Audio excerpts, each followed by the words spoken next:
Good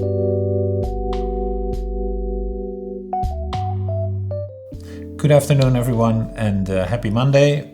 I hope you're all okay, safe and sound and healthy. Welcome to the third episode already of my webinar series about some of the images in Why I Cry on Airplanes, my photo book that I came out with earlier this year. In this episode, I want to stay in Central America, just like the last episode. And actually, you can see here that there are two post-it notes. This photo is taken in Bangladesh, which is not in Central America, as you will know. I'm going to talk about this photo later on, like along the line some other week. But I want to speak now about this small image here. And this particular one is taken in Nicaragua, but I want to talk to you about Guatemala and Nicaragua. This is a young woman, a street child, a child that lives on the street, and a young man. And what's maybe shocking is that the young woman is sniffing glue.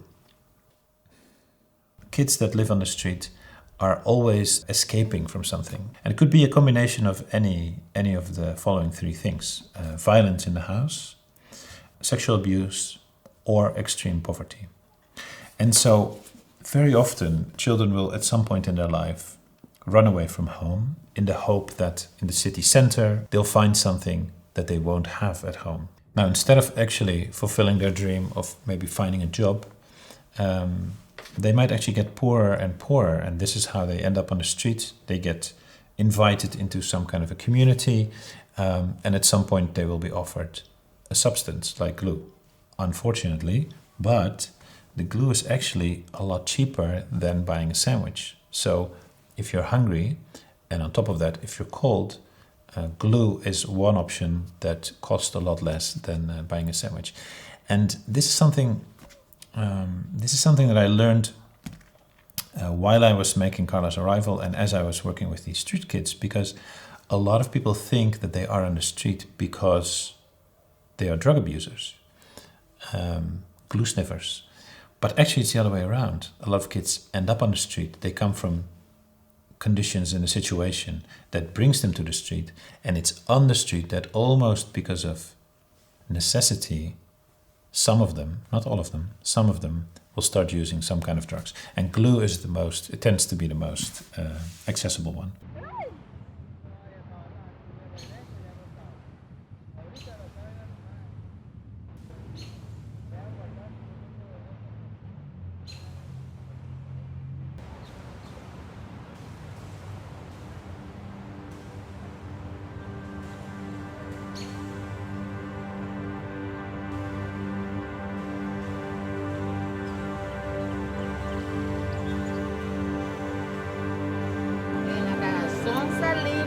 Mira, Tania, pero ¿qué le cuesta comprar sus piedras y venirse a tirar aquí? ¿Verdad? El Fernando todo lo hace leer. Te decir una cosa, Tania, seamos francos aquí. ¿De qué me voy a enfrentar de su hijo puta si me ha robado más? Por eso ni su propio padre lo quiere. Cuando me dijeron que dejara el vicio, no lo hice. Y cuando no lo podía dejar, lo estaba dejando. Sin embargo, la hubiera perdido, pero no la perdí. La tengo conmigo. Por eso me sentí alegre. The organizations that work with street children and also the government, when they want to talk about the glue use of the street children community, one of the associations that they talk to is the Cobblers Association. Cobblers are people that fix shoes, because that's where the glue is being bought in large quantities and then divided. Something else that I learned about that is the role the police plays in this as well. 10 years ago or 12 years ago, when I was doing this research and I was starting working on this film, I was working both in Guatemala and in Nicaragua. And in Guatemala, kids don't tend to use glue, because glue you have to take it out of a glass or out of a paper bag. And the police was these kids' biggest enemy. And so you couldn't do anything that you could recognize from 100 or 200 meters. So if you had like a paper bag and the paper bag would be breathing in or out, it would be very visible and the kid might get caught. And so in Guatemala, they do something even worse, and that is they use paint thinner. And they take a little bit of cotton in their hand and they drench it in paint thinner. And you can't actually see it. It's in their fist. And then they take it like that. Where in a country like Nicaragua, where the police wasn't so aggressive against street children, at that point in time at least, it was different. You could actually be more visible with it. Anyway, I don't want this to sound as a little course in how to take glue, but I did want to make a point in that I think a lot of people are very judgmental about drug use among street children, and often think that street children are street children because of the drugs, and that's simply not true. And even if it were true, I think of myself at least, I never felt that I had a right to judge, simply because I could never imagine what it would be like to be in their shoes, to have to leave your own home as a child, to make that decision when you're 6 or 7, end up on the street and try to make a better life. And so I wanted to take this opportunity of this episode at least to choose that photo and talk a little bit about that small element in the lives of street children.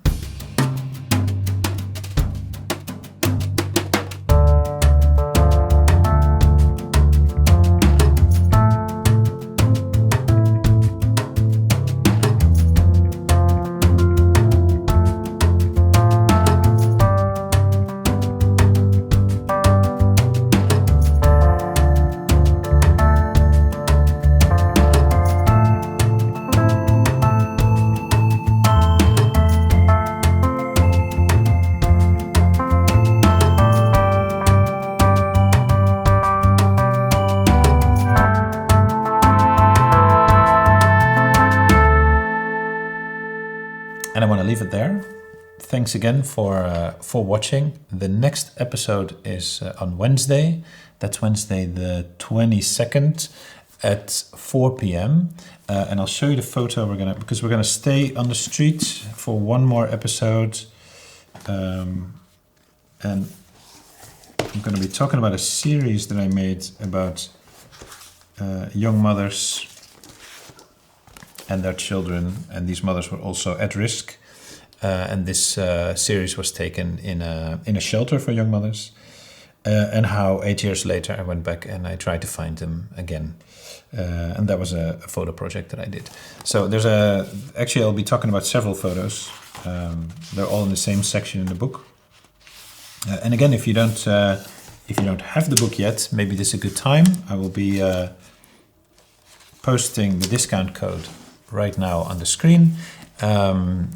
And you can go to whyicryonairplanes.com to purchase your copy. And if you do have the book, thank you very much for acquiring it. And I really hope that these seminars, or these webinars, I should say, enrich the reader's experience for you. Thanks very much. Have a great day.